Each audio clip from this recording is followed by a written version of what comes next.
Beaucoup de personnes m'ont demandé pourquoi est-ce que je fais ce que je fais. Pourquoi est-ce que je parle d'identité, de reconstruction, de patterns psychologiques inconscients, etc. Et la réponse n'a rien d'anodin. Ce n'est pas parce que j'ai lu et bu des livres de développement personnel, de psychologie et de philosophie depuis mes 12 ans, même si je l'ai fait, c'est parce que j'ai dû me reconstruire moi-même, sans modèle et sans famille, sans filet de sécurité. Et ce que j'ai appris en le faisant, je l'ai codifié, parce que ce qui m'a pris 6 ans à découvrir seul, je souhaite le partager dans mes accompagnements.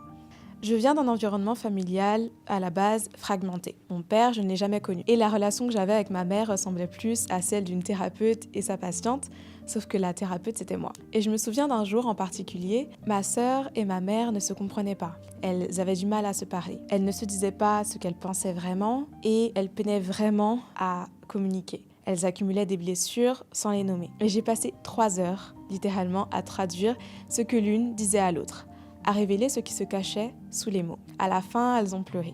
Elles se sont enlacées et moi j'étais complètement lessivée. J'ai dormi 12 heures d'affilée ce jour-là. Mais j'ai compris quelque chose de très important. Et une phrase de Marc Aurèle m'est revenue. Peu importe que la vie t'ait donné d'être un charpentier ou un balayeur, balaye la rue comme Michel-Ange peignait, comme Beethoven composait. Sois toujours ce que la nature t'a amené à être dans le maximum de tes potentialités.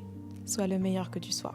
Je n'avais pas choisi ce rôle, mais il était le mien, et j'ai décidé de l'embrasser, comme une mission, et pas comme une honte. Au lycée, au collège et partout où j'allais, les gens finissaient par me montrer leurs facettes les plus sombres. Pas parce que je cherchais à les voir, mais parce que quelque chose en moi les invitait à se révéler, subtilement. Chaque écoute, chaque conversation renforçait cette mission. Je ne la fuyais pas, en réalité, je l'accueillais à bras ouverts. Puis, comme si je devais passer un cap, comme si je devais vivre la guerre pour pouvoir vraiment soigner les soldats, j'ai été placée en famille d'accueil. J'avais 16 ans, et c'est vrai que c'est une composition de mots qui fait souvent peur et qui inspire la pitié. Mais cette phase était pour moi nécessaire. C'était le démarrage de ma vraie transmutation. Repartir de zéro sans repère, dans une solitude si profonde, c'était une expérience challengeante et très douloureuse. Et c'est là, dans cette solitude, dans cette nécessité de me reconstruire, que 3 choses sont devenues évidentes pour moi. 3 réalisations qui ont changé le reste de ma vie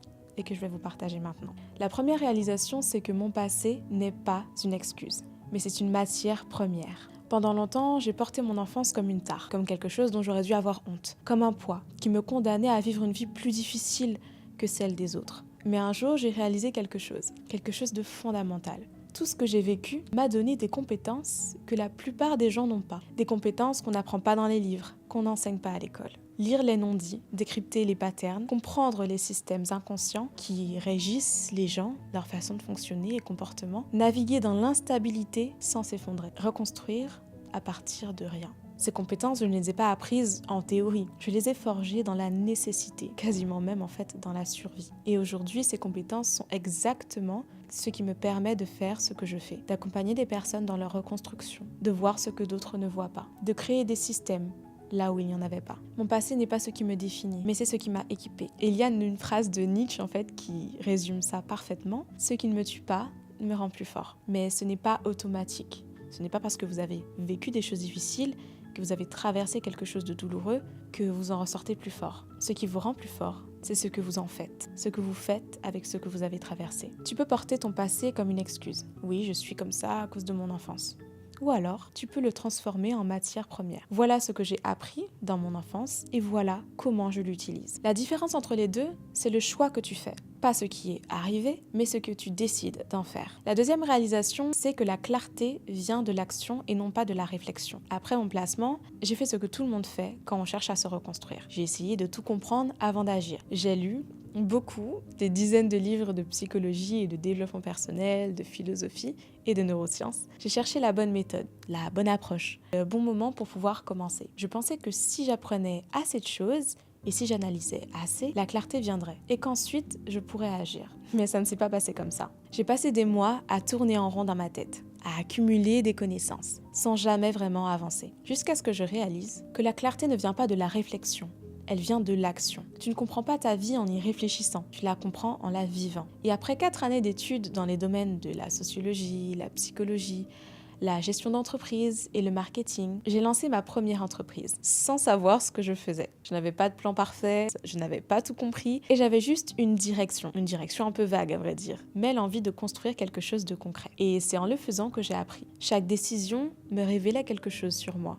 Chaque erreur m'enseignait quelque chose. Et chaque ajustement me rapprochait de ma voix, me rapprochait de la clarté.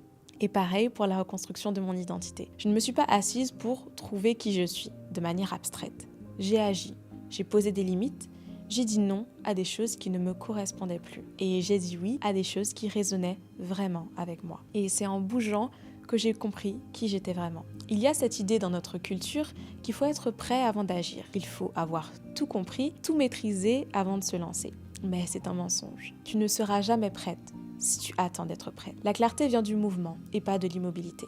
La troisième réalisation que j'ai apprise, c'est que personne ne viendra me sauver et que c'était très bien comme ça. Pendant longtemps, j'ai attendu. J'ai attendu que quelqu'un arrive et me dise « Je vais t'aider, je vais tout résoudre. Tu n'es pas seule. » Quelqu'un qui allait me montrer le chemin et me tenir par la main.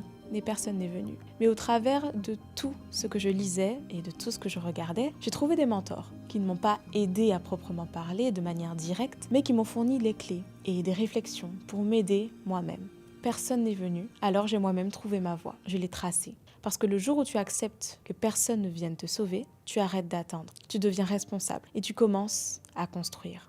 Ce que tu construis seul, personne ne peut te le prendre. Et à chaque fois, mon objectif était clair. Prendre ce qu'elle m'offrait, l'intégrer et faire en sorte de ne plus avoir besoin parce que ça fait partie de moi. Développer mon autonomie. Parce que l'autonomie, c'est la vraie force. Pas de savoir tout faire seul, mais de savoir naviguer seul. Savoir décider, savoir te relever quand tu tombes. Sans attendre que quelqu'un te tende la main.